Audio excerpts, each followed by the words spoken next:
గొంతు మాట్లాడడం మనం చూస్తున్నాము. 12 మంది అపోస్తులలో ప్రకటన గ్రంథాన్ని రచించిన యోహాను తప్ప 11 మంది హతసాక్షులుగా చంపబడ్డారు. యోహాను కూడా సహజ మరణం పొందాడు. ఈ 12 చనిపోతే ఇక ఈ సువార్త అనేది బయటకు రాదు అనుకున్న వాళ్ళు కళ్ళు తెరిపిస్తూ ఈనాడు కోట్ల కొలది క్రైస్తవ గొంతుకులు ప్రపంచంలో ఎలుగెత్తి యేసును ప్రకటిస్తున్నాయి. స్తోత్రం చెప్పండి. ఇప్పుడు నువ్వు చేసే ప్రయత్నం పిచ్చిదో కాదో నువ్వే ఆలోచన చేసుకో. సో ఇతడు కూడా ఏమనుకున్నాడంటే క్రైస్తవ్యాన్ని అణిచివేయాలనే ఉద్దేశ్యంతో క్రైస్తవులను హింసించడానికి అధికారుల దగ్గర అధికార పత్రాలు తెచ్చుకొని క్రైస్తవులను హింసించే పని పెట్టుకున్నాడు. అలాంటి క్రమంలో ఓ రోజున ఆ జీవము కలిగిన దేవుడే సౌలును దమస్కు వీధిలో దర్శించడం అనేది మనకు తెలుసు. అంటే దేవుడు ఎవరిని కూడా విడిచిపెట్టేవాడు కాడు. నువ్వు అనుకుంటున్నావేమో యేసు ప్రభుతో నాకేం పని లేదు, యేసు ప్రభు అసలు మా దేవుడు కాదు, యేసు ప్రభు నాకు అక్కర్లేదు అని నువ్వు అనుకున్నా సరే దేవుడు నీకు ఒక అవకాశాన్ని ఇస్తాడు మారడానికి. అది నువ్వు సద్వినియోగం చేసుకుంటే ధన్యుడవు ధన్యురాలవు అవుతావు. స్తోత్రం చెప్పండి. నేను అనుకుంటున్నాను ఈ కూడికలు వెనుక దేవుడు ఈ గ్రామంలో ఎవరినో దర్శించాలి అనుకున్నాడు. అది ఆయన ఉద్దేశ్యం. అందుకు జరిగిన ఓ సంఘటన గుర్తు చేస్తాను. హనుమాన్ జంక్షన్లో గుడ్ షెపర్డ్ కాంపౌండ్ ఉంది. అందులో ఓ రోజు బాప్తిస్మ కార్యక్రమాలు ఉన్నాయి. పగటి కూటంలో నేను వాక్యం చెప్తున్నాను. వాక్యం అయిపోయిన తర్వాత ఆల్టర్ కాల్ ఇచ్చాను. ఎవరైనా రక్షణ పొందడానికి సిద్ధంగా ఉంటే లేచి నిలబడండి అంటే కొంతమంది లేచి నిలబడ్డారు. సో వాళ్ళందరి దగ్గరకు రండి, పోడియం దగ్గరకు రండి, మీ కొరకు ప్రార్థన చేస్తాను. అందరూ వచ్చారు. అందులో ఒక వ్యక్తి మీద నా దృష్టి పడింది. దగ్గరకు పిలిచాను అతన్ని. ఎందుకు అతని మీద నా దృష్టి పడింది అంటే నిలువు బొట్టు పెట్టున్నాడు, చెవిలో మందారపు పూలు పెట్టుకుని ఉన్నాడు. ఇతడు క్రైస్తవ్యంలోని కంటే ప్రార్థనకు వచ్చినోడు కాకపోవచ్చు అనే డౌట్తో దగ్గరకు పిలిచాను. ఏం బ్రదర్, మీరు బాప్తిస్మం తీసుకుంటారా? అవునయ్య గారు అన్నాడు. నా ముక్కులు పగిలిపోయాయి, సారా కప్పు. అప్పుడు అర్థమైంది తాగిన మైకల్లో ఇతను ఏదో మాట్లాడుతున్నాడు అనుకుని స్థానిక పాస్టర్ గారు జేకే ప్రసన్న కుమార్ గారు, మ్యూజిక్ డైరెక్టర్ క్రిస్టఫర్ వాళ్ళ నాన్నగారు, ఆయన్ని పిలిచి ఈ అబ్బాయి పాపం తాగిన మైకం లేదో మాట్లాడుతున్నాడయ్యా, బాప్తిస్మం అంటున్నాడు, కొంచెం పక్కకు తీసుకుపోండి అన్న. లేదయ్య గారండి తెలిసే మాట్లాడుతున్నా అన్నాడు. ఏం తెలుసని మాట్లాడుతున్నావు? నువ్వు తాగి ఉన్నావు, ప్లస్ బొట్టు పెట్టుకున్నావు, ఏదో గుడికి వెళ్ళినటువంటి అనుభవం నాకు అర్థం అవుతుంది కదా అంటే అవునండి గుడికి వెళ్ళొచ్చాను. నీ ఉద్దేశం ఏంటో చెప్పు అన్నాను. మాది పక్కనే వేలేరండి, జంక్షన్ కొంచెం లోపల ఉంటుంది, మాది వేలేరండి, మేము కులానికి గౌడాస్ అండి, నేను లారీ కొనుక్కున్నాం అనుకున్నాను, కొంచెం డబ్బులు అప్పు కావలసి వచ్చి ఇక్కడ రైతుల్ని అప్పు అడిగాను, వడ్డీకి ఒక 2 లక్షలు ఇస్తానంటే నేను జంక్షన్లో సెంటర్లో దిగి సెంటర్లో హనుమంతుని దేవాలయం ఉంది, అక్కడికి వెళ్ళి కాస్త దండం పెట్టుకొని కొబ్బరికాయ కొట్టి పువ్వు పెట్టుకొని దండం బొట్టు పెట్టుకొని వచ్చిన మాట నిజం. నాకు త్రాగుడు అలవాటు ఉంది, త్రాగిన మాట నిజం. ఈ చెక్ పోస్ట్ సెంటర్లో దిగి లోపలికి వెళుతున్నాను. యేసు ప్రభు అన్న అసలు ఆ మతం అంటేనే నాకు గిట్టదు. ఆ మైకులోంచి మీరు చెప్తున్న మాటలు వినబడుతుంటే 2 చెవుల్లో 2 వేళ్ళు పెట్టుకొని నడుచుకుంటూ వెళుతున్నాను. ఈ చర్చి దాటేలోపు నాకు 5 రూపాయల బిళ్ళ కనపడింది. ఆయనకి ఏమనిపించిందట, నేను డబ్బులు పని మీదే వెళ్తున్నాను, ఇక్కడ డబ్బులు నాకు దొరికాయి 5 రూపాయలు. ఈ ఎవరి అయి ఉంటాయి? చర్చి దగ్గర కాబట్టి చర్చికి వచ్చిన వాళ్ళు ఎవరో పారేసుకుని ఉంటారు. ఏ దేవుడైతే నాకెందుకులే, ఈ 5 రూపాయలు యేసు ప్రభువు కనుక తీసుకెళ్ళి చర్చిలో వేసొస్తే ఆయన నాకు కూడా సహాయం చేస్తాడు అనుకున్నాడట. అప్పుడు చెవులో ఉన్న చేయి తీసి కిందన్న 5 రూపాయల బిళ్ళ పట్టుకుని లోపలికి వచ్చాడు. నేను పోడియం దగ్గర ఉన్న వెనకల నుంచి ఆయన నిలబడ్డాడు. అంతమందిలో ముందుకు రావడానికి ధైర్యం చాలక ఇంకో 10 నిమిషాలు వర్తమానం జరుగుతుంది, విన్నాడు, ఆ 10 నిమిషాల వాక్యం విన్నాడు. ఇది జరిగిన సంగతి. ఈ 10 నిమిషాలు విన్న తర్వాత నాకు అర్థమైంది, యేసు ప్రభు నిజమైన దేవుడు, రక్షణ పొందాలని నాకు అర్థమైంది. నేను అందుకే బాప్తిస్మం తీసుకుంటానన్నాను. ఇంకేం మాట్లాడాలో నాకు ఊసిపోలేదు. పాస్టర్ గారిని అడిగాను, తీసుకుంటానంటున్నాడు. రేపొద్దున ఏదైనా అయ్యి వచ్చినా పై వచ్చినా నువ్వు భరించాలి, స్థానిక పాస్టర్ కనుక అంటే. అలాగేనండి, అంత నమ్మకంగా ఖచ్చితంగా మాట్లాడుతున్నాడు కదా. మరి ఏమయ్యా, మరి ఇక పూజలు చేయకూడదు, మరి తాగకూడదు. ఇంకెందుకు తాగుతాను సార్, తెలియక తాగాను, ఇక తాగను, నేను బాప్తిస్మం తీసుకుంటాను అన్నాడు. సో 10-12 మంది అయితే ఎక్కడో బాప్తిస్మాల తొట్టి ఉంటే ఆ పొలాల్లో మంచినీళ్ళ తొట్టిలో బాప్తిస్మం ఇవ్వడానికి వెళ్తున్నాం మేము. మెల్లగా నా దగ్గరికి వచ్చాడు. అయ్యగారు, ఒక 5 నిమిషాలు టైం ఇస్తావా అన్నాడు. తాగింది దిగిందేమోలే అనుకున్నాను నేను. ఇస్తానన్నాను. ఇప్పుడే వస్తాను వెళ్ళిపోయాడండి. ఈ బాప్తిస్మాల కార్యక్రమం అయిపోయే చివరిలో వాళ్ళ ఆవిడ్ని తీసుకొచ్చాడు. 2 రూపాయలు అంత బొట్టు పెట్టుకొని చెయ్యెత్తు మనిషి, ఆవిడ కూడా. ఏంటండి వెళ్ళిపోయావు కదంటే, లేదండి మా ఆవిడ్ని తీసుకురావటానికి. మా ఆవిడ కూడా బాప్తిస్మం తీసుకుంటుంది. నువ్వు తీసుకుంటావే, నాకు ఇప్పటికీ బోధపడలేదు. అమ్మాయి నువ్వెలా మాకు అవన్నీ తెలవదండి. ఇంట్లో 2 దేవుళ్ళు వద్దు. మా ఆయన ఏ దేవుడు నమ్ముకుంటే నేను అదే నమ్ముకుంటా. ఆయన యేసు ప్రభు నమ్ముకుంటాను అన్నాడు, నేను కూడా నమ్ముకుంటా. ఆయన బాప్తిస్మం తీసుకుంటాను అన్నాడు, నేను కూడా తీసుకుంటా అంటుంది. ఆ అమాయకమైన మాటలు నాకు నవ్వు తెప్పించాయి. అట్లా కాదమ్మా, ఏమొద్దండి అయ్యగారు, నేను కూడా తీసుకుంటా. ఇక వారించడం కష్టం, ఇద్దరికి బాప్తిస్మం ఇచ్చాం. దేవుని కృప ఏంటంటే, ఎక్కడైతే వడ్డీ కొరకు డబ్బులకి వెళ్ళాడో ఆయన వడ్డీ లేకుండా డబ్బులు ఇచ్చాడు. ఈయన లారీ కొనుక్కున్నాడు. గౌడాస్ కదా కళ్ళు గీసేవాడటండి. కళ్ళు గీయటం పూర్తిగా మానేసి హనుమాన్ జంక్షన్ వచ్చేసి గుడ్ షెపర్డ్ చర్చిలో విశ్వాసులుగా ఉంటూ ఈ రోజు వరకు దేవునిలో నమ్మకంగా సాగుతున్నారు. స్తోత్రం చెప్పండి. ఎందుకు వచ్చింది ఈ సందర్భం? దేవుడు ఎవరిని విడిచిపెట్టడు. దేవుడు అంటే ఇష్టం లేని ఆ వ్యక్తి చెవిలో వేళ్ళు పెట్టుకొని వెళుతున్న వాడికి దేవుడిచ్చిన ఒక్క అవకాశం 5 రూపాయల కాయిన్ ద్వారా, ఈ 2 రోజుల కూడిక ద్వారా, గ్రామస్తులారా, దేవుడు మీకు ఇచ్చే గొప్ప అవకాశం. ఆయన ఏమై ఉన్నాడో మీరు తెలుసుకోవాలి. ఈ మత పిచ్చిలో ఉన్నటువంటి ఈ దమస్కు వీధి గుండా వెళుతున్నటువంటి ఈ సౌలును దేవుడు దర్శించగా అతడు దేవుని భక్తుడై, సేవకుడై, ప్రవక్తగా ఆయన మాటలు ప్రకటించే ఒక సువార్తికుడుగా మార్చబడ్డాడు పౌలు గారు. ఆయన రాసిన అనేకమైన పత్రికలలో కొరింథీయులకు రాసిన పత్రికలు చరిత్ర ఆధారంగా 3 కొంతమంది 4 గ్రంథస్థం చేయబడ్డాయి, మాత్రం 2గానే మనకున్నాయి.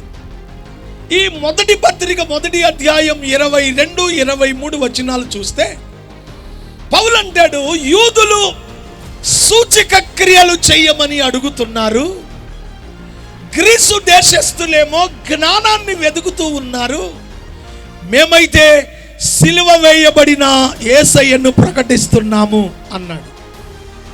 అవును ప్రియులరా, పౌలు సువార్త పరిచర్యలో ఉన్న అనుభవాలను ఎత్తి వాళ్ళతో మాట్లాడుతూ ఉన్నాడు.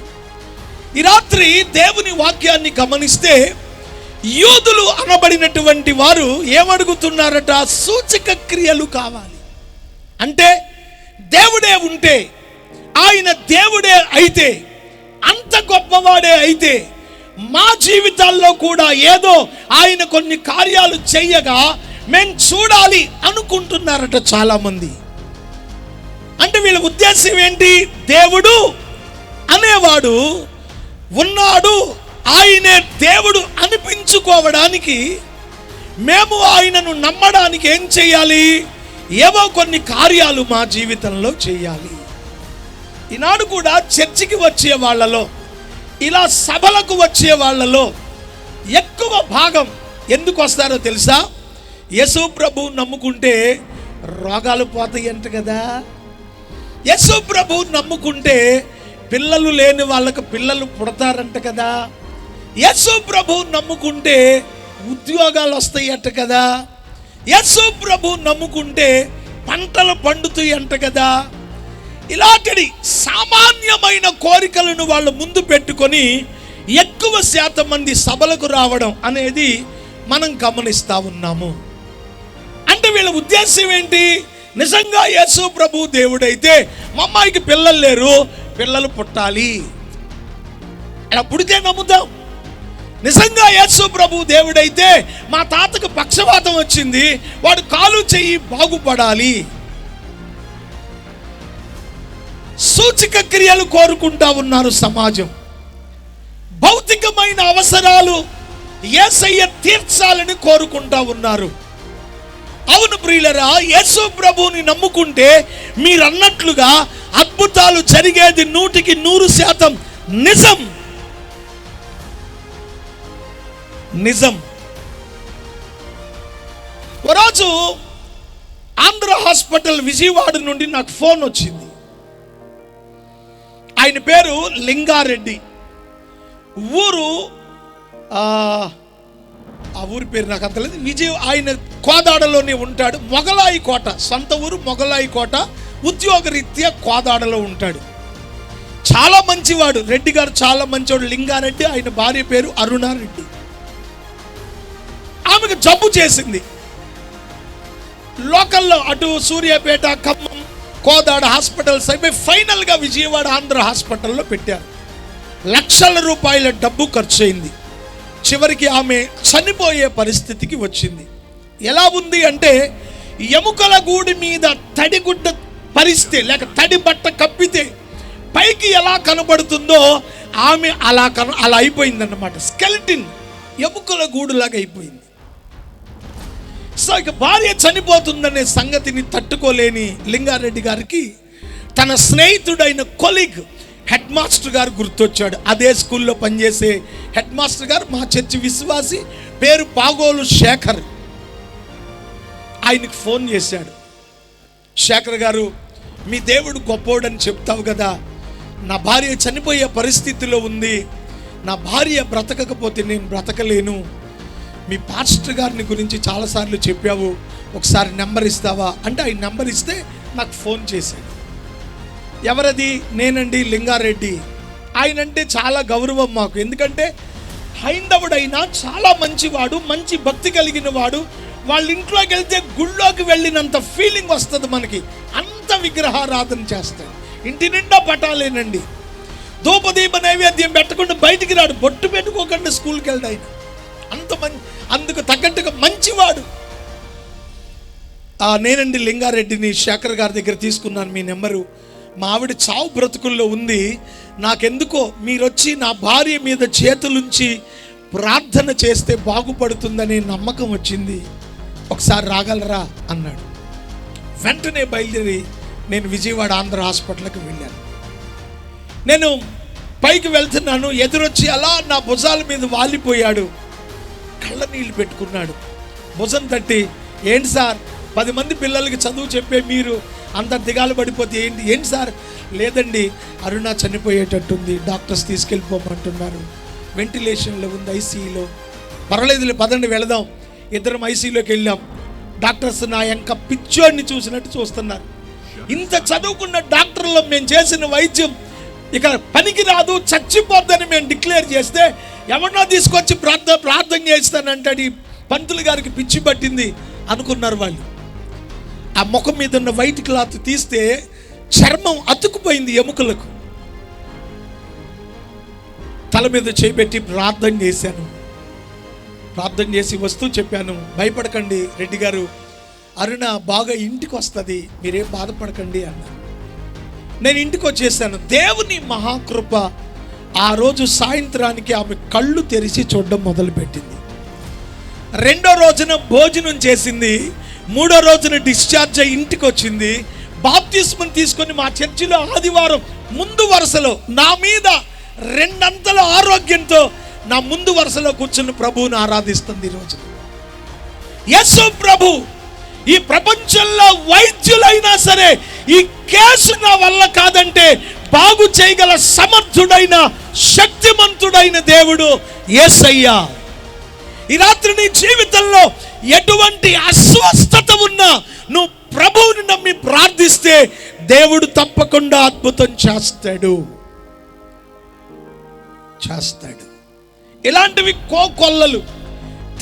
రేపు ఈ సమయం వరకు కూడా నా సేవ అనుభవంలో దేవుడు చేసిన కార్యాలు మాత్రమే చెప్తే మళ్ళీ రేపు టైం అవుతుంది. అన్ని కార్యాలు నేను చెప్పగలను, అంత గొప్ప దేవుడు.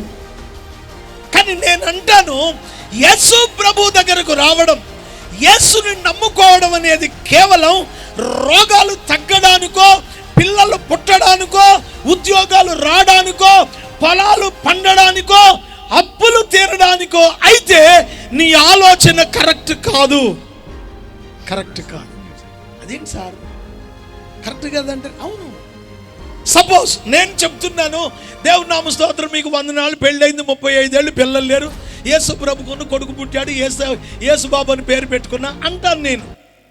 మీకు అర్థం కావడానికి ఈలోపు కాస్త బయట వింటున్నారు కొంతమంది, అక్కడక్కడ దూరంగా ఉండి, పంతులు గారు కొంచెం మౌత్ నాకు ఇవ్వయ్యా అని ఎవరో ఒకరు వచ్చి మౌత్ తీసుకొని, నాకు కూడా పెళ్ళయి 36 ఏళ్ళు అయిందండి, పిల్లలు లేరు, తిరుపతమ్మకు మొక్కుకున్నాను, కూతురు పుట్టింది, తిరుపతమ్మని పెట్టుకున్నా అంటాడు. కాదంటావా? ఆన్సర్ కావాలి. కాదంటావా? రైట్, కాదంటానికి లేదు. నేను యేసు ప్రభు నమ్ముకుంటే పిల్లలు పుట్టారంటే అవతల ఉన్న వాళ్ళు ఇంకెవరినో నమ్ముకుంటే పిల్లలు పుట్టారు అని వాళ్ళు చెప్తారు. అది అబద్ధం అంటే కాదు, అది నిజం. యేసు ప్రభు నమ్ముకున్నాను, నా జబ్బు తగ్గిందని నేనంటే, సాయిబాబుకు ముడిపేసుకున్నాను తగ్గిందని ఇంకొకళ్ళు చెప్పచ్చు. కాదంటావా? కుదరదు, నిజం. నువ్వు నీ దేవుడిని, నువ్వు యేసు ప్రభు నమ్ముకున్నావు, నీకు మేలు జరిగింది. వాళ్ళు నమ్ముకున్న దేవతలకు ఎవరో వాళ్ళు మొక్కుకున్నారు, వాళ్ళకి మేలు జరుగుతుంది. ఇప్పుడు వాళ్ళకి యేసు ప్రభుకి తేడా లేనప్పుడు నువ్వు అందులోంచి ఇక్కడికి రా అని పిలవాల్సిన అవసరం ఏముంది? మీరు అక్కడే ఉండండి, మేము ఇక్కడే ఉంటాం అని చెప్పాలి. యూదులు సూచక క్రియలు అడుగుతున్నారట. ఈనాడు ప్రపంచం యేసు ప్రభు దగ్గరికి వచ్చే వాళ్ళలో 185% ఆయనను నమ్ముకుంటే ఏదో జరుగుతుందని ఆశతో వస్తున్నారు. మీరు రావడం మంచిదే, అయినా అసలు యేసును ఎందుకు నమ్ముకోవాలి అనేది మీకు తెలియాలి. ఇది తెలవాలి మీకు. గ్రీసు దేశస్థులు జ్ఞానాన్ని వెతుకుతా ఉన్నారటండి. యూదులేమో సూచక క్రియలు అడుగుతున్నారు, గ్రీసు దేశస్థులేమో జ్ఞానాన్ని వెతుకుతున్నారు. నేను అంత లోపలికి వెళ్ళి చెప్పేంత టైం లేదు. నాకున్న టైంలో రేపొచ్చే పాస్టర్ గారి వలన ఆయన నన్ను బట్టి బాధపడకుండా ఉండడానికి ఇన్ టైంలో మిమ్మల్ని వదలాలి. సో నాకు టైం మెయింటెనెన్స్ బాగా అలవాటు. నాకు ఒక టైం ఉంది, ఆ టైంకి వదిలేస్తాను. ఈనాడు ప్రపంచంలో ఒకప్పుడు మానవునికి సరి అయిన జ్ఞానం లేదు. పశువును చంపి పచ్చి మాంసం తిని బ్రతికే మనిషి జ్ఞానాన్ని పొందుకున్నాడు. నిప్పు పుట్టించాడు, కాల్చుకు తినడానికి అలవాటు పడ్డాడు. ఇంకా జ్ఞానాన్ని సంపాదించాడు. నడిచే మనిషి వాహనాలు తయారు చేసుకున్నాడు. భూమి మీద ప్రయాణం చేసేవాడు అంతరిక్షంలో, మహాసముద్రాల్లో, సముద్రము లోపల ప్రయాణం చేయడం తెలుసుకున్నాడు. భూమి పైన పని చేసేవాడు అగాధంలోనికి వెళ్ళి పనిచేసే జ్ఞానాన్ని సంపాదించాడు. నిప్పు పుట్టించే దాన్ని మొదలుకొని ప్రపంచాన్ని నాశనం చేయగలిగిన అణుబాంబులను సంపాదించే జ్ఞానాన్ని సంపాదించాడు.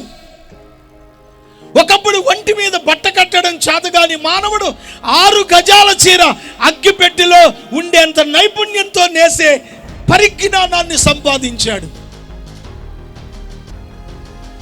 చివరికి జ్ఞానం దేనికి పనికొచ్చింది అంటే మానవుని యొక్క జీవన పతనానికే మానవుని జ్ఞానం ఉపయోగపడింది తప్ప మానవుని జీవితం మోక్షానికి చేరడానికి ఈ జ్ఞానం ఉపయోగపడలేదు.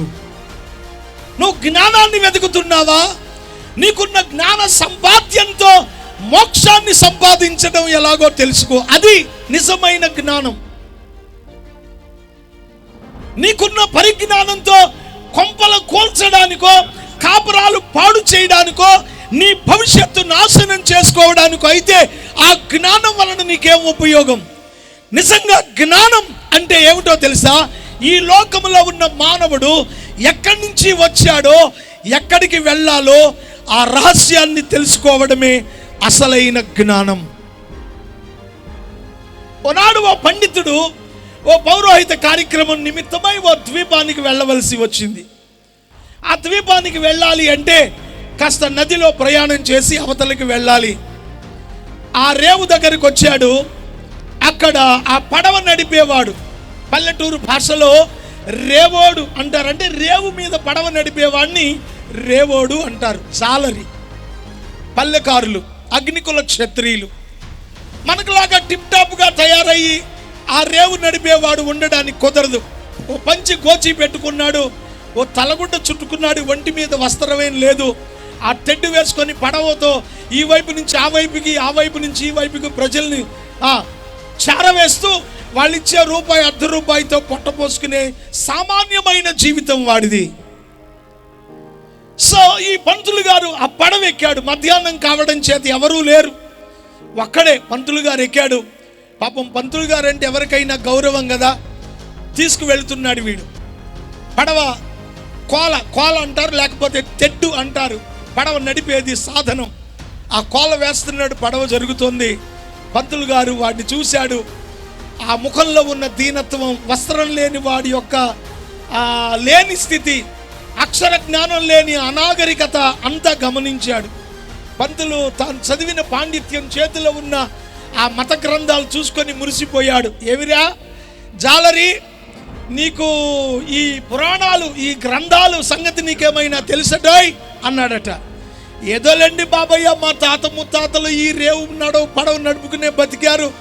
నేను కూడా బడికి పోలేదు, ఈ కోలైటు నేర్చుకొని రేవు మీద బతికేస్తున్నాను బాబయ్య.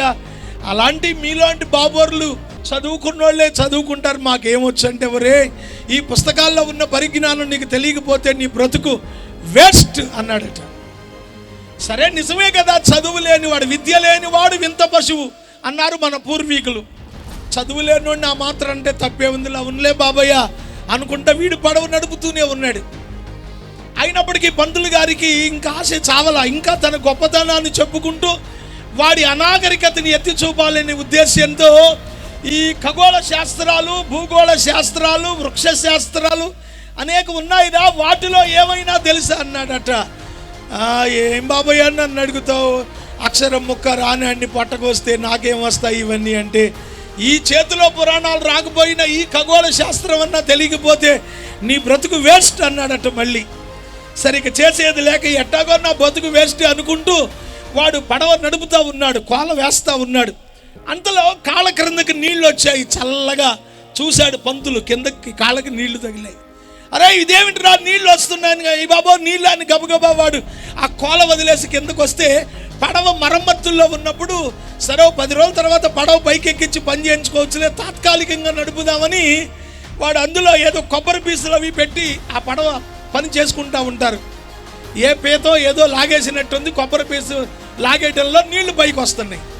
అయ్యో బాబుగారు నీళ్ళు వచ్చేసి ఎండి పట్ల మనం ఏం చేయలేము, మరి ఎట్లా రా పడవ మునిగిపోతే అంటే, ఏం లేదు బాబుగారు మీకు ఈత శాస్త్రం వచ్చా అన్నాడట.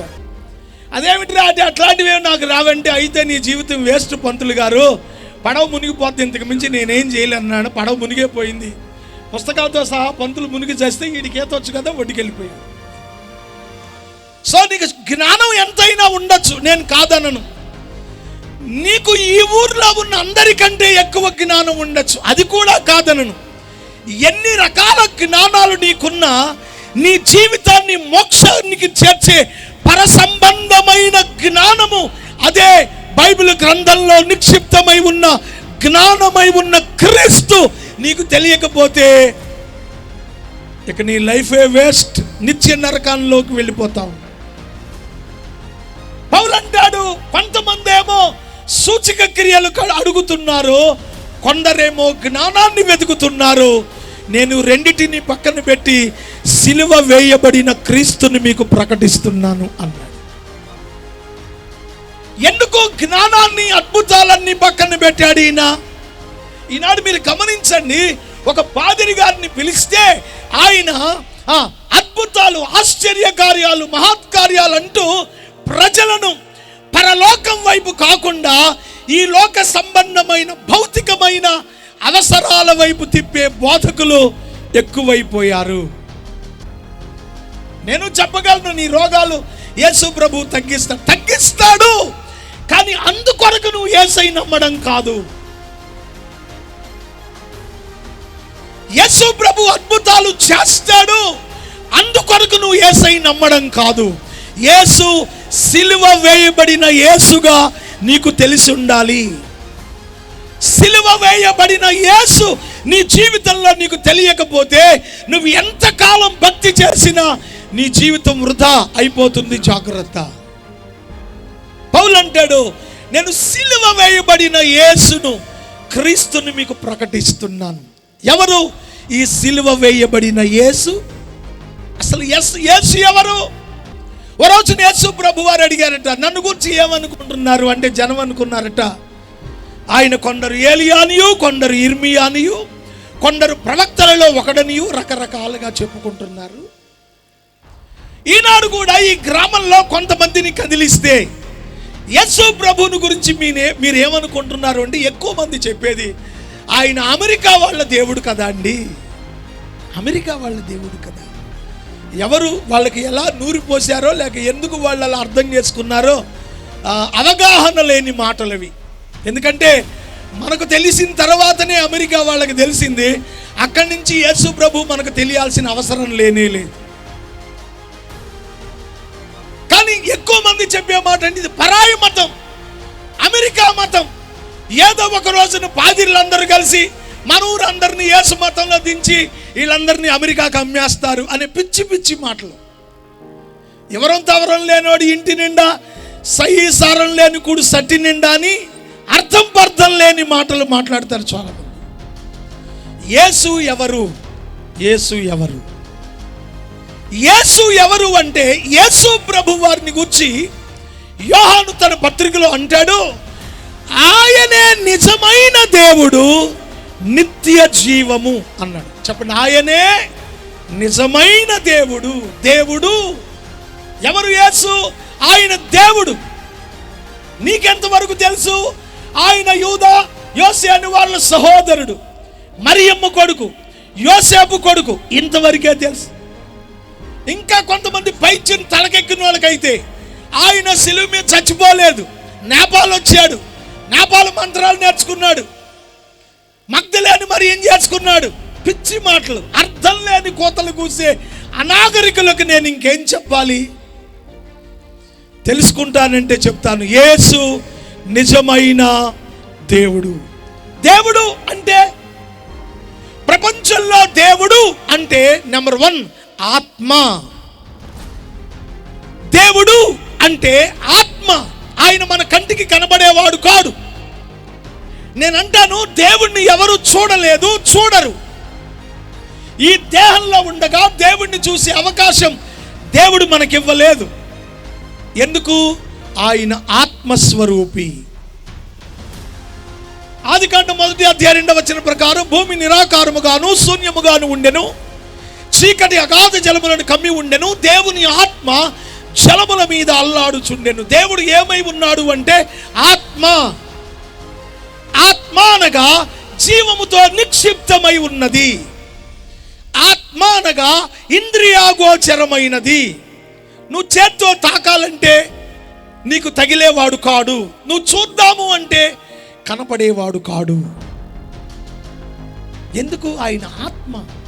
అందుకే సంస్కృతంలో ఓం ఆత్మరూపాయ నమః. ఓం అంటే ఓం అనేది సంస్కృత బీజాక్షరం. సంస్కృత బీజాక్షరమైన ఓంకారంలో 3 నామాక్షరాలు, 1 ఆ, 2 ఊ, 3 మా, అకార ఉకార మకారముల కలయిక ఓంకారం. ఓం అంటే ఇది ఒక అక్షరం, మంత్రం కాదు. ఎవరో పంతులు గారిని తీసుకొచ్చారు, ఆయన మంత్రాలు చెప్పాడు అనుకో, మాకు ఇది మంత్రం కాదు. ఓం అనేది ఒక అక్షరం. తెలుగులో ఆ, ఇంగ్లీష్లో ఏబిసిడి, ఎలాగో సంస్కృత భాష. సంస్కృతంలో ఓం, హ్రీం, హ్రైం, క్లీం అక్షరాలు. అందులో ఓం అనేది ఒక బీజాక్షరం. ఇందులో 3 నామాక్షరాలు ఆ, ఊ, మా. ఆ అనే అక్షరానికి అర్థం ఏంటంటే దేవుడు అనేవాడు ఆదియు అంతమునై ఉండాలి. దేవుడు ప్రపంచానికి ఆది ఆయనే అంతము, ఆయనే అల్ఫా, ఆయనే ఒమేగా. ఈ మాటను యేసు ప్రభు వారు ప్రకటన గ్రంథంలో చెప్పారు. నేను మొదటి వాడను, కడపటి వాడను, జీవించువాడను, నేను మృతుడనైతిని గాని ఇదిగో యుగ యుగములో సజీవుడైన దేవుడు. స్తోత్రం చెప్పండి, హల్లెలూయా. ఆయన యుగ యుగాలు సజీవమైన ఏకైక నిజ దేవుడు. ఓంకారాల్లోని మొదటి నామాక్షరం యేసే దేవుడు. అందుకే శాస్త్రంలో కూడా దేవుడు అనే దానికి మన పూర్వీకులు ఏం రాశారు అంటే, ఉత్పత్తించ వినాశంచ పోషించం అగతించ గతించం వేత్తి విద్యామ విద్యాంచనవాభ్యో భగవానితి. దేవుడు అనేవాడు భూత భవిష్యత్తు వర్తమాన కాలాలు ఎరిగినవాడు, సమస్తము ఎరిగినవాడు, సర్వకాల సర్వావస్థల యందు సర్వమానవాళి చేత పూజింపబడదగినవాడు. ఆయనే దేవుడు, ఆయనే దేవుడు. ఆయన మొదటివాడు, కడపటివాడుగా సృష్టికర్త అయిన నిజమైన దేవుడు. ఆ ఓంకారంలోని రెండవ నామాక్షరం వు. వు అనే అక్షరానికి అర్థం ఏంటంటే వెలుగు. దేవుడు అంటే మనం లైట్లు పెడితే కనబడేవాడు కాడు. ఆయన వెలుగై మన చీకటి బ్రతుకులను వెలిగించేవాడు దేవుడు. స్తోత్రం చెప్పండి. ఆయన వెలుగై, అందుకే శాస్త్రంలో దివ్యతి ఇది దేవః, వెలుగై ఉన్నవాడే దేవుడు. దేవుడు ఈ ప్రపంచ మానవ జాతి పాప పంకిలమై పాపాంధకారంలో కొట్టుకొని పోతున్న మానవ జాతికి తమసోమా జ్యోతిర్గమయ అన్న మన పూర్వీకుల సూక్తులు, అసతోమా సద్గమయ, తమసోమా జ్యోతిర్గమయ, మృత్యోర్మా అమృతంగమయ, అసత్యంలో నుండి సత్యంలోనికి నడిపించేవాడు దేవుడు. అందుకే శాస్త్రంలో గుశబ్దో అంధకారస్య ఋషబ్దో నిరోధకస్య, పాపాన్ని నిలవరించేవాడు. ఆయన బోధకుడు, ఆయన దేవుడు, ఆయన గురువు. పాపాన్ని ప్రోత్సహించేవాడు దేవుడుగా పరిగణించబడడు. స్తోత్రం చెప్పండి. ఆయన వెలుగై ఉన్న దేవుడు. యోహాను సువార్త 1వ అధ్యాయం 4వ వచనంలో ఆయనలో జీవం ఉండెను, ఆ జీవం మనుషులకు వెలుగై ఉండెను, ఆ వెలుగు చీకటిలో ప్రకాశించుచుండెను, చీకటి దానిని గ్రహించలేదు. ప్రియమైన గ్రామస్తులారా, ఎవరు యేసు? ఆయన ఆత్మస్వరూపి అయిన సృష్టికర్త అయిన దేవుడు. ప్రపంచంలో దేవుడు అందరికీ ఒక్కడే. ఏ మతం ఏ కులమైనా చెప్పుకోండి, కానీ ప్రపంచంలో ఉన్న మనుష్యులందరికీ దేవుడు చెప్పండి ఒక్కడే. ఆ ఒక్కడైన దేవుడు ఈ మానవ జాతిని సృజించిన తరువాత దేవుని ఆజ్ఞ అతిక్రమించి పాపంలో పడిపోయిన మానవ జాతిని, ఆ పాపమును బట్టి మరణించి నరకానికి వెళ్ళిపోతున్న మానవ జాతిని, ఆ పాపము నుండి, మరణము నుండి, నరకము నుండి తప్పించు నిమిత్తమై ఆ ఆత్మ అయిన దేవుడే ఒక శరీరములోనికి దిగి రావలసిన అగత్యత, అవసరత ఏర్పడింది. ఇక్కడ మీరు గమనించండి, శరీరం దేవుడు కాదు, ఆ శరీరంలోనికి దిగి వచ్చిన ఆత్మ. అందుకే దేవుడు ఆత్మ గనుక ఆయనను ఆరాధించు వారు ఆత్మతోనూ. దేవుడు ఆత్మ. యేసుక్రీస్తు శరీరాన్ని చూడకండి, శరీరంలోనికి వచ్చిన ఆత్మ దేవుడు. ఎందుకు దేవుడు ఒక శరీరాన్ని ఎంచుకున్నాడు అంటే, పాప పంకిలమైన మానవ జాతిని పాపం నుండి విమోచించడానికి, మన పూర్వీకులు చెప్పినటువంటి సూక్తులను నెరవేర్చుట కొరకే దేవుడు ఒక శరీరాన్ని తన కొరకు ఒక సాధనంగా ఎంచుకున్నాడు. ఏం చెప్పారు పూర్వీకులు? యజ్ఞోవపతి అనగా యజ్ఞమే రక్షించును. కాబట్టి ఓ మనుష్యుడా, నువ్వు రక్షించబడాలి అంటే మానవ జాతి కొరకై ఒక యజ్ఞం చేయబడాలి. ఎన్నో యజ్ఞాలు కాదు, ఒకటే యజ్ఞం చెయ్యాలి. ఎవరు చెయ్యాలి? మనుష్యులు కాదు. ప్రజాపతి దేవేభ్యే ఆత్మానాం యజ్ఞం కృత్వా ప్రాయశ్చిత్తః. సృష్టికర్త అయిన ఆత్మస్వరూపి అయిన దేవుడే ఈ లోకంలోనికి ఒక శరీరంలోనికి వచ్చి ఆయన యజ్ఞమైపోవాలి. ఆ యజ్ఞమే యజ్ఞోపపతి. మా కుటుంబాల్లో మాకు యజ్ఞోపవేతం అంటే వడుగు చేసి జంధ్యం వేస్తారు. ఎందుకు? ప్రతి మానవుడు జన్మనో జాయితే శూద్ర కర్మణో జాయితే ద్విజ అన్న సూక్తికి కట్టుబడి ఉంటాడు. అంటే ప్రతి మానవుడు పుట్టుకతోనే పాపి. ఏ కులమైనా కావచ్చు, కులాలతో మనకు పని లేదు. నువ్వు ఏ కులానికి చెందిన వాడివైనా నువ్వు పాపివి. కాబట్టి ఇప్పుడు ఒకడు బ్రాహ్మణ్యంలో పుట్టిన వాడు కూడా జన్మతః పాపి.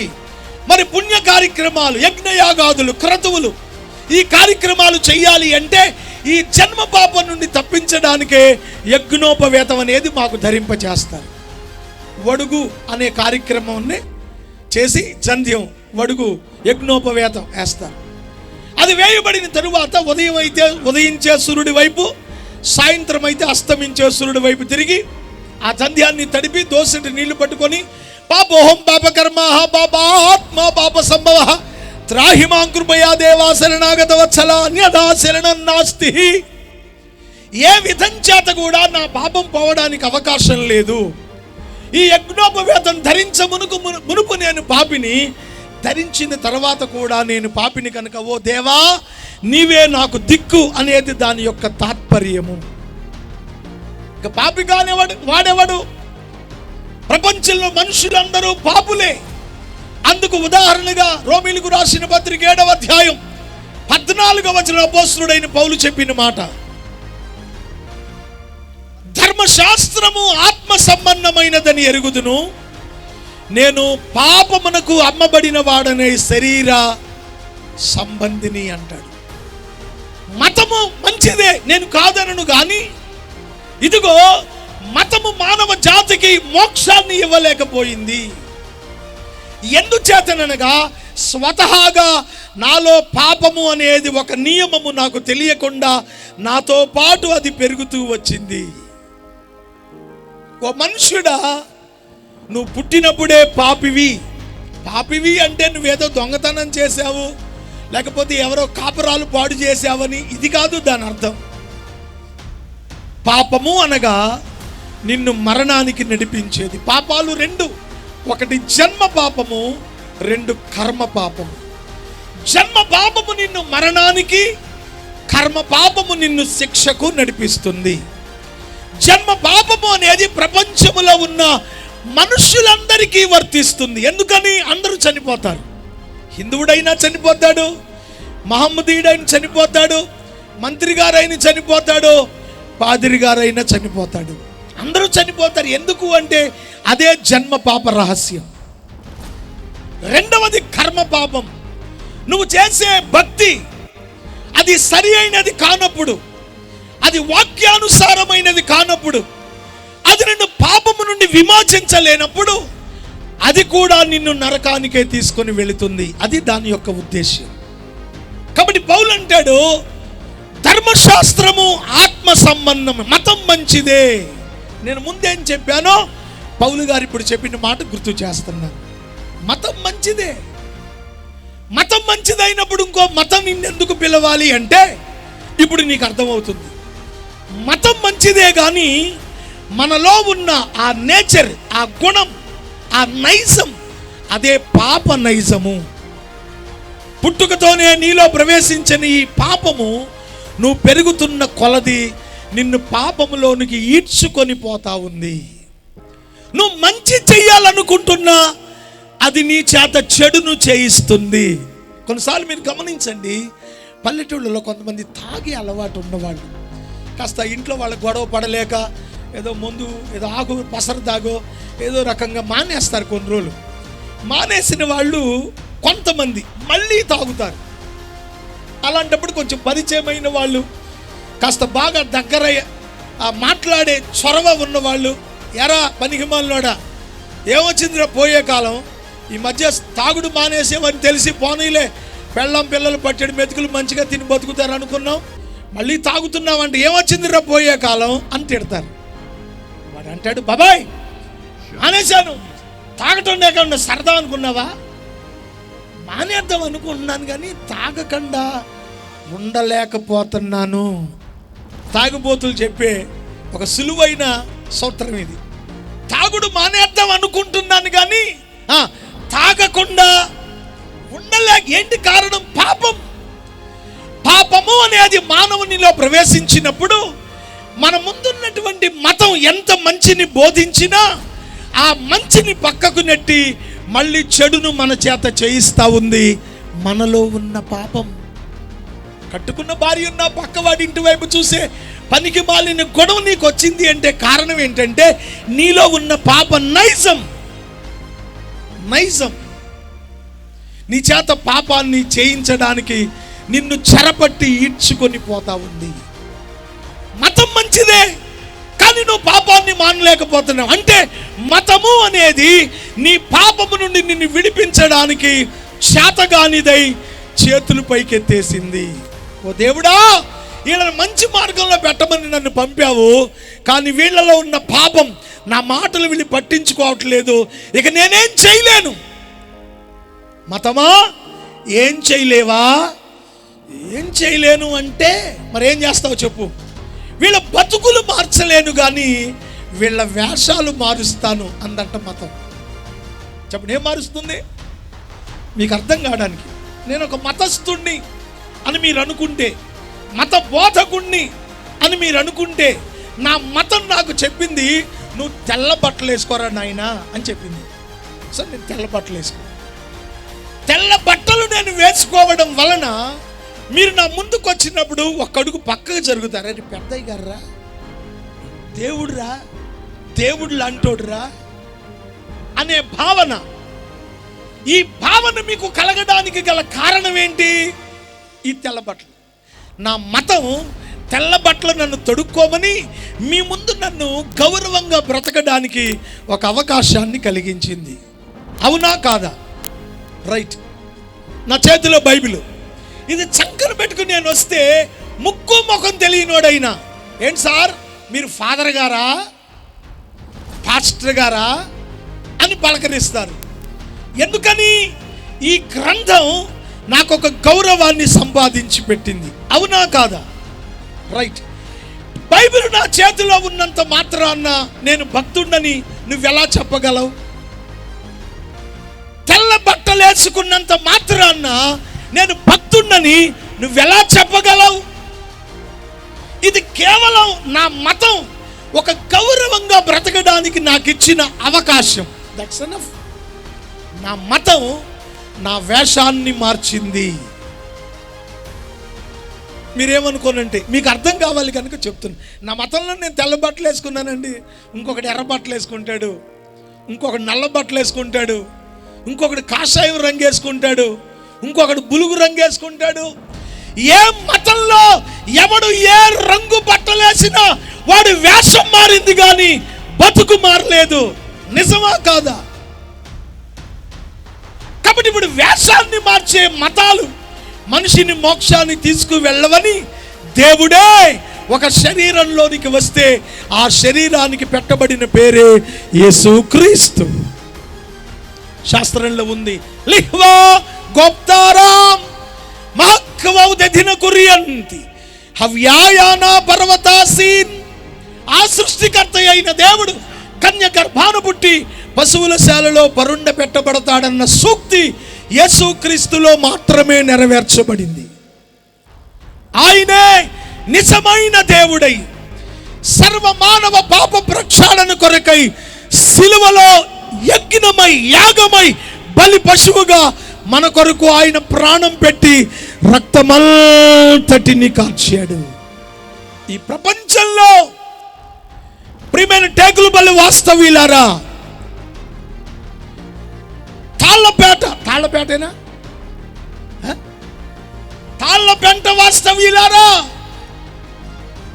మన బ్రతుకుల్లో మనకు నిత్యత్వాన్ని, మోక్షాన్ని, స్వర్గాన్ని కలగ చేయడానికి దేవుడే యజ్ఞ పశువుగా యేసుక్రీస్తు అనే పేరుతో ఈ లోకానికి దిగివచ్చి సిలువలో యజ్ఞ పశువుగా బలి అయిపోయాడు. నీ జీవితంలో నీ పాపం నుంచి నువ్వు విడిపించబడాలన్నా ముందు చెప్పాంగా, నీకు ఏ విధమైన సహాయం, నీ జబ్బులు పోవాలా, నీ పిల్లలు పుట్టాలా, ఉద్యోగం కావాలా, పొలాలు పండాలా, పశువులు కావాలా, ఏదైనా ఏ కార్యమైనా నువ్వు చూడాలనుకుంటే ఆ యజ్ఞ పశువుగా నీ కొరకు బలి అయిన సిలువలో వధించబడిన యేసయ్య దగ్గరకు రావాలి. స్తోత్రం చెప్పండి. హల్లెలూయా. నువ్వు జ్ఞానాన్ని మాత్రమే వెతికితే నీ జీవితం ఎందుకు ఉపయోగపడదు. కేవలం భౌతికమైన కోరికలు తీర్చుకోవడానికైతే నీ భక్తి వలన నీకు ప్రయోజనం లేదు. కానీ సిలువ వేయబడిన యేసు దగ్గరకు నీ వస్తే నీ జన్మ కర్మ పాపాలన్నిటినీ కూడా ఆయన క్షమించి పాప విముక్తులను చేసి మోక్షరాజ్య ప్రాప్తులై నిత్య సౌఖ్యాన్ని, పరలోక సౌభాగ్యాన్ని దేవుడు మీకు అనుగ్రహిస్తాడు. స్తోత్రం చెప్పండి. అది 1978 సంవత్సరం. మా తాతగారు భద్రాచలం రామాలయంలో, మా చిన్న తాతగారు రాజమండ్రి దగ్గర తాళ్ళపూడి రామాలయంలో, మా బావగారు ద్వారకా తిరుమలలో, మా మేనమామ ఇప్పుడు కొయ్యలగూడెంలో పూజారిగా పనిచేస్తూ ఉన్నారు. మాది కృష్ణా జిల్లా చల్లపల్లి మండలం పురిటిగడ్డ శివాలయం వెనక వీధిలో మా ఇల్లు. నాన్నగారు పౌరోహితం, టైలరింగ్ రెండూ చేసేది. మా అమ్మ నిష్ట కలిగిన వైష్ణవ భక్తి పర్రాలు. 7 పర్యాయాలు పెద్ద తిరుపతిలో నిలువు దోపిడీ ఇచ్చింది. 21 సంవత్సరాలు కార్తీక మాసంలో కార్తీక నోములు నోచింది. గజేంద్ర మోక్షం అనే పురాణం చెప్పేది. 2 మైళ్ళు కృష్ణానదికి నడిచి వెళ్ళి ప్రతిరోజు చన్నీళ్ళ స్నానం చేసి ఆ తడి బట్టలతో ఇంటికి వస్తే నిలువెత్తు కోవిల పంచలోక విగ్రహాలు, ధూపదీప నైవేద్యం పెట్టకుండా మంచినీళ్ళు కూడా తాగేది కాదు. అంతటి నిష్ట కలిగిన వైష్ణవపరమైన మతభక్తిలో పెరిగిన కుటుంబం మాది. 1978లో అమ్మగారికి జబ్బు చేసింది. నాన్నగారు ఇంగ్లీష్ మందులు, ఆయుర్వేద, హోమియోపతి, ఆకుపసలు, నాటు మందులు, ఇది అది అనే తేడా లేకుండా అన్ని రకాల మందులు వాడారు. అమ్మకు స్వస్థత కలగలేదు. చివరిగా ఎవరో అన్నారు చేతపడి జరిగిందేమోనని. అప్పట్లో పేరుగాంచిన భూత వైద్యుడు నూజివీడులో నృసింహాద్రి రంగయ్య గారని ఉండేవాడు. ఆ భూత వైద్యుని పిలిపించి భూత వైద్యం చేయించాం. అయినా అమ్మకు స్వస్థత కలగలేదు. నడుము చచ్చుబడి 2 కాళ్ళు చచ్చుబడిపోయే అమ్మకు నడుము నుంచి పైకి ఆరోగ్యంగా, నడుము నుంచి క్రిందకు చచ్చుబడిపోయి మంచంలోనే ఉండింది. మంచం దిగడానికి లేదు. 6 నెలలుగా మంచంలో ఉండడంలో శరీర అడుగు భాగం పుళ్ళు పడిపోయింది. ఇక మందుల వలన ప్రయోజనం లేదు. ఇక చివరిగా విజయవాడ కనకదుర్గ దేవస్థానంలో అమ్మ పేరు మీద పూజ చేయించి ఆ పూజ కుంకుమ తెచ్చి మేము వైష్ణవులం నిలువు బొట్టు పెట్టుకుంటాం. అమ్మకు నిలువు బొట్టు పెట్టి నేను చేయవలసిందంతా చేశాను. ఇక నా వలన ఏం కాదు. ఇప్పటికీ చాలా అప్పులు పాలైపోయాను. ఇక దేవి మహాత్యం వలన నువ్వు బ్రతికితే బ్రతుకు, లేకపోతే చచ్చిపో అన్నారట నాన్నగారు. ఆ మరుసటి రోజున అమ్మకు ఆ బొట్టు పెట్టిన చోట పొక్కులు మొదలై ఒళ్ళంతా చెల్ది, ఒంటికి నీరు వచ్చి తాను ఉన్నదానికంటే 3 అంతలు లావైపోయింది. చూడ్డానికే భయం కలిగేటట్లుగా ఉంది. బంధువులందరూ పర్యాయం వచ్చి చూసి వెళ్ళిపోయారు.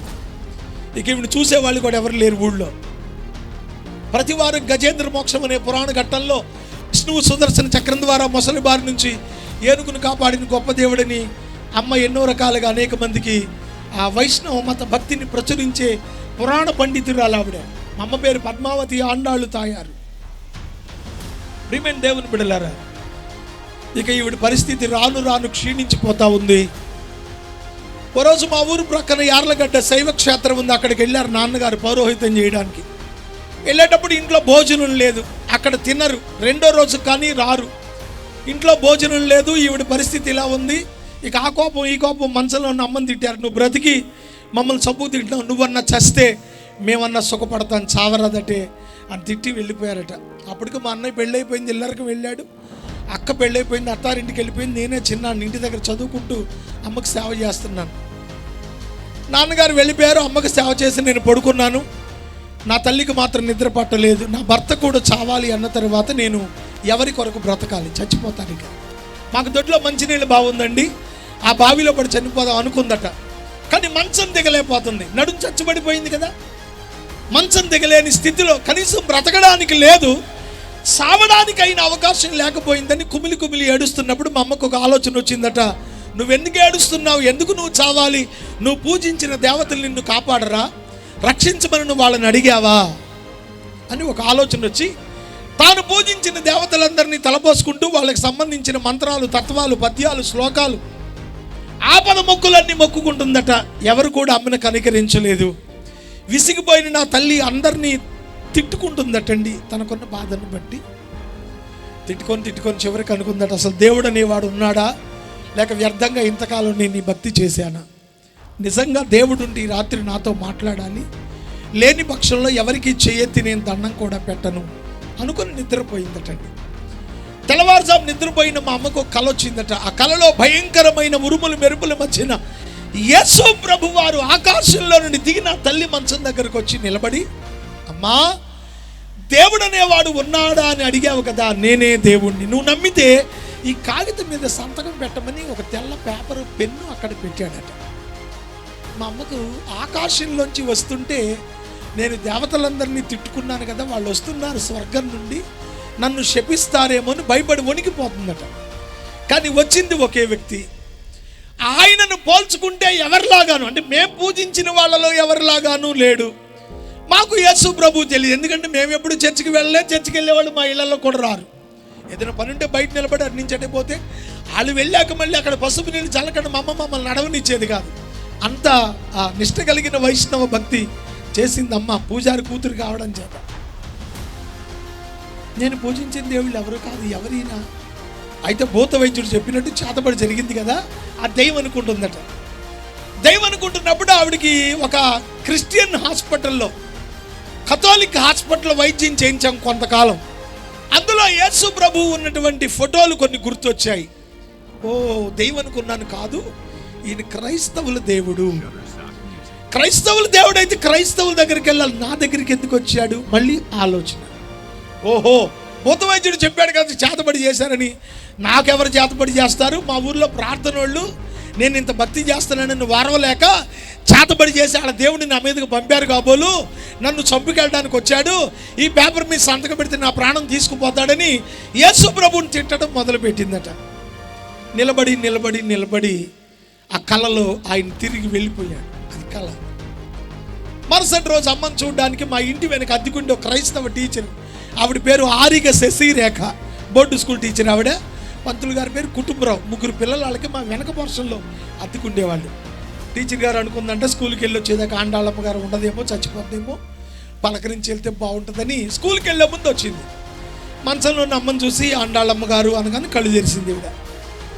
ఆవిడ చూడగానే క్రిస్టియన్ కదా, ముఖాన్ని పొట్టలేదు. ఈవిడికి రాత్రి కళ గుర్తొచ్చి, ఏమిటే శశిరేఖ, మీ దేవుడు నా కళ్ళకు వచ్చాడు, నమ్ముకో సంతకం పెట్టమని పేపర్ పెన్ను తెచ్చాడు, మా దేవతలు గొప్ప గొప్పోళ్ళు ఉంటే మీ దేవుడు వచ్చి బాగు చేస్తానంటున్నాడు, మా దేవతల కంటే మీ దేవుడు గొప్పోడా, మనుషుల చేతుల్లో చచ్చిపోయాడు, అది ఇది అంట మొదలుపెట్టిందట. టీచర్ నిర్ఘాంతపోయి 2 చేతులు ఎత్తి దండం పెట్టి, ఆండాళ్ళమ్మ గారు మీరేమనుకోకండి, నిజంగా చెప్తున్నాను, యేసు ప్రభు నిజమైన దేవుడు, మీరు నమ్ముకుంటే మిమ్మల్ని బాగు చేస్తాడు అందట. అమ్మ టీచర్ని తిట్టింది, టీచర్ వెళ్ళిపోయింది. 2వ రోజు మళ్ళీ నాన్నగారు పౌరోహిత్యం చేయడానికి వెళ్ళారు. అమ్మకు నేను పరిచర్య చేసి పడుకున్నాను. నా తల్లికి నిద్ర పట్టక కుమిలి కుమిలి ఏడుస్తూ మళ్ళీ తను గుర్తొచ్చిన దేవతలందరినీ తలపోసుకుంటూ వాళ్ళకి సంబంధించిన ఆ మంత్రాలు, తత్వాలు, శ్లోకాలు, పద్యాలు చెప్పుకుంటూ ఎన్నో రకాలుగా ప్రాధేయపడింది. ఎవరు కూడా అమ్మను కనికరించలేదు, మాట్లాడను లేదు. విసిగిపోయిన నా తల్లి అందరినీ తిట్టుకుందటండి. చివరికి ఆవిడకు పద్యం గుర్తొచ్చిందట. అక్కరకు రాని చుట్టము మ్రొక్కిన వరమీని వేల్పు మోహరమును తానెక్కిన బారని గుర్రము గ్రక్కున విడువంగ వలయు గదరా సుమతి అని సుమతి శతకంలో పద్యం గుర్తొచ్చి, యేసు ప్రభువా, నువ్వు దేవుడువో కాదు నాకు తెలియదు, ఏనాడు నీ గుడికి నేను రాలేదు, నీ గుడికి వెళ్ళే వాళ్ళు మా ఇళ్లలోకి రారు, నేను పూజించిన మా దేవతలు చాలామంది ఉన్నారు కానీ ఎవరు రాలేదు, ఏనాడు గుడికి రాకపోయినా నువ్వు వచ్చి నాతో మాట్లాడుతున్నావు, నువ్వు నిజంగా దేవుడు అయితే 6 నెలలుగా మరణ పడక మీద పడి చావడానికి సిద్ధమైన నేను ఈ రాత్రి లేచి నడవాలి, అది జరిగితే నువ్వు దేవుడు అని నమ్ముతాను, ఎక్కడికొచ్చైనా సాక్ష్యం చెప్తాను అనుకుందటండి. వెంటనే ఆకాశం నుండి గొప్ప వెలుగు నా తల్లి మీదకి రావడం, ప్రభు నా తల్లిని స్వస్థపరచగా ఆ రాత్రే లేచి నడవడం ప్రారంభించింది. స్తోత్రం చెప్దామా? హల్లెలూయా. అలా నడవడం ప్రారంభించిన నా తల్లి 30 ఏళ్ళు బ్రతికింది. మా ఊరి శివాలయం వెనక వీధిలో మా ఇల్లు పడగొట్టి చర్చి కట్టి మా నాన్నగారు మా అమ్మగారు మా ఊరిలో సంఘం కట్టి సేవ చేశారు. ప్రియులారా, ఈ రాత్రి యేసు ప్రభు కేవలం స్వస్థపరిచే దేవుడుగా కాకుండా పాప పంకిలమైన మా కుటుంబాన్ని, నిత్య నరకానికి పోవలసిన మా బ్రతుకులకు మోక్ష ప్రదాతగా నిలిచాడు. మేమందరూ నిజరక్షకుడుగా యేసును నమ్మి రక్షణ పొంది ఆయన సంఘములో చేర్చబడిన వారమై నిత్యత్వపు వారసులుగా మీ మధ్యలో ఈ రాత్రి సాక్షిగా నేను సాక్ష్యం చెప్తున్నాను. యూదులు సూచక క్రియలు అడుగుతున్నారు, గ్రీసు దేశస్థులు జ్ఞానాన్ని వెతుకుతున్నారు. పౌలు అంటాడు, నేను సిలువ వేయబడిన క్రీస్తును మీకు ప్రకటిస్తున్నాను. ఈ క్రీస్తు మీ జీవితాల్లోనికి వస్తే, ఈ యేసయ్యని మీరు నమ్ముకుంటే, ఈ యేసయ్యని మీ గుండెలకు హత్తుకుంటే, యేసు రక్తంలో కడగబడి రక్షణ పొందితే, ఆయన బిడ్డలుగా మార్చబడితే, ఆయనలో ఉన్న ఆశీర్వాదాలన్నీ మీరు స్వతంత్రించుకుంటారు. నిత్యరాజ్య వారసులై మోక్షానికి వెళతారు. అట్టి ధన్యత దేవుడు ఈ గ్రామానికి కూడిన మీకు దయచేయును గాక. తల వంచి కళ్ళు మూసుకోండి, చిన్న ప్రార్థన చేస్తాను. ఒక్క క్షణం ఎక్కడ వాళ్ళక్కడే ఉన్న పళంగా కళ్ళు మూసుకొని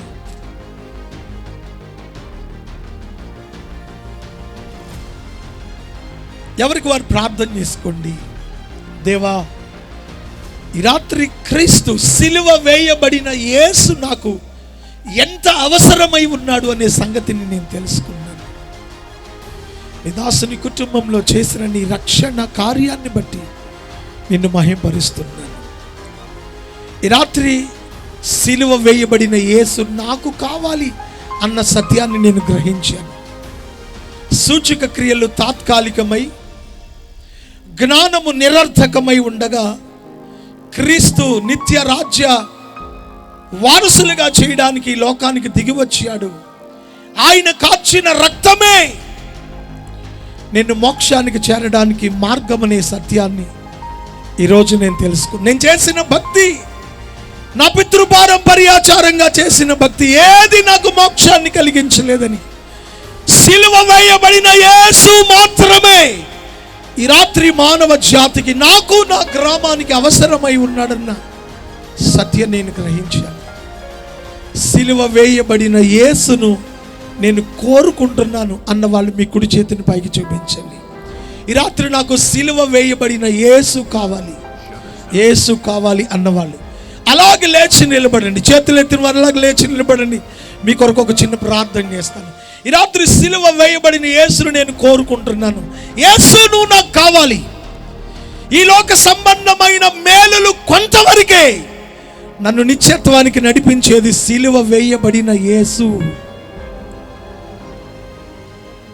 ప్రార్థన చేస్తున్నాను. ఇంకెవరైనా చేతులు ఎత్తిన వారు ఉంటే లేచి నిలబడండి. మీ కొరకు ప్రార్థన చేయబోతున్నాను. నీ వాత్సల్యం, నీ బాహుల్యం,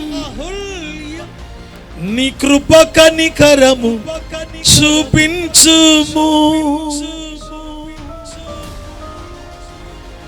నీ వాత్సల్యం, నీ బాహుల్యం, నీ కృప కనికరము చూపించుము.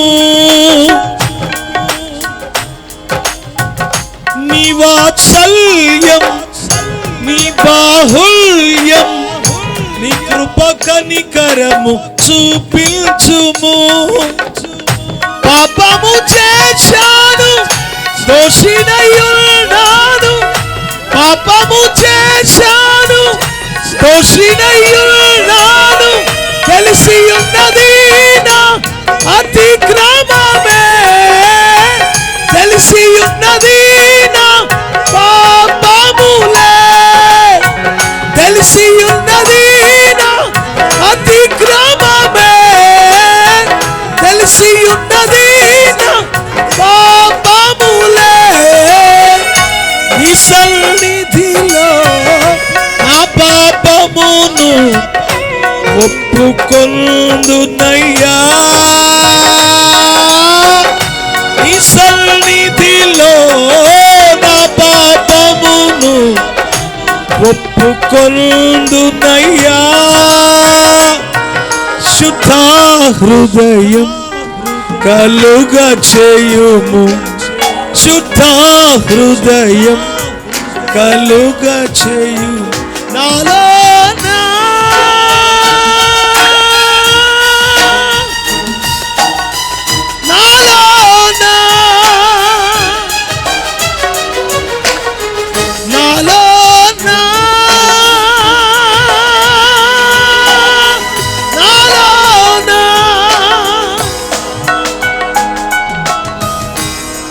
శుద్ధ హృదయం కలుగ చేయుము. సర్వకృపానిధి, సర్వశక్తిమంతుడా, ఘనుడా, గొప్ప దేవ, నిన్న నేడు ఏకరీతిగా ఉన్న ఏకైక నిజ దేవుడానికి స్తోత్రాలు. ఈ ప్రాంత ప్రజలను ఉద్దేశించి నీ లేఖన ముఖాంతరంలో నుండి మీరు విడుదల చేసిన ప్రతి మాట నీ ప్రజలను సిలువ వేయబడిన యేసు వైపు త్రిపుటకు సహాయించి నీ యొక్క అవసరత ఈ ప్రజలు గుర్తించి నీ సిలువ రక్త ప్రోక్షణలో పునీతులై నీ సంఘంలో చేర్చబడి నీ రాజ్య వారసులుగా మార్చబడడానికి సహాయించి విత్తబడిన మాటలు ఫలింపచేయండి. సేవ చేస్తున్న మీ దాసుని కుటుంబం సేవ సమస్తం దీవించి విత్తబడిన మాటలు ఫలభరితంగా మార్చమని యేసు నామములో ప్రార్థిస్తున్నాము తండ్రి. ఆమేన్.